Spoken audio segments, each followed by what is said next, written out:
Aset kita juga naik terus. Sekarang sudah sekitar 12-14 triliun, aset kita.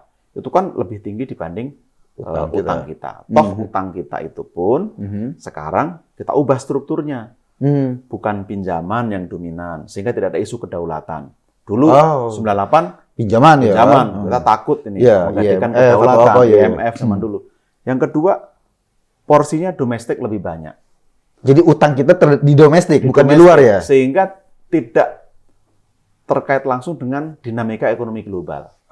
Itu lebih stabil. Yang beli obligasi orang kita sendiri, rakyat Indonesia.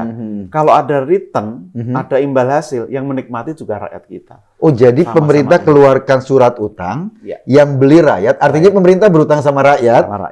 Dapat imbalan, pemerintah bisa bangun. Berbicara tentang hutang, dari video tadi, ini merupakan kabar yang bagus.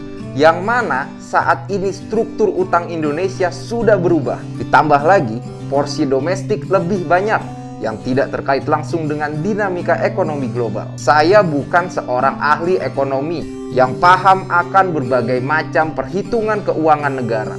Namun, dari berita yang saya dapati, ada kabar baik yang mengatakan utang luar negeri Indonesia pada bulan Juli mengalami penurunan yang tadinya di bulan Juni sebesar 403,6 miliar US dollar turun menjadi 400,4 miliar US dollar di bulan Juli.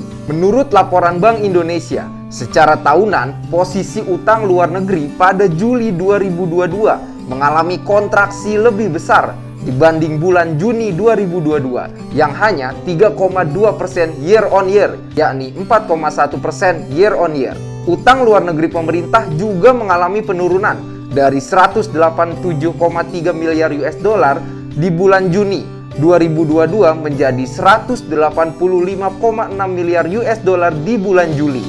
Dengan kontraksi yang lebih besar juga di bulan Juli sebesar 9,9%, yang sebelumnya di bulan Juni ini hanya 8,6%. Untuk orang awam seperti saya, berbicara tentang angka-angka seperti ini memang sedikit pusing, jelimet.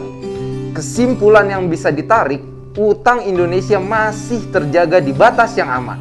Jika dilihat dari debt to GDP yang turun dari 31,8% menjadi 30,7% dan juga dari utang luar negeri yang didominasi oleh utang jangka panjang sebesar 86,8%. Meskipun begitu, pemerintah mesti tetap perlu menjaga kestabilan nilai tukar rupiah. Pasalnya, penurunan utang luar negeri tersebut tidak akan berarti jika kurs rupiah terdepresiasi semakin dalam.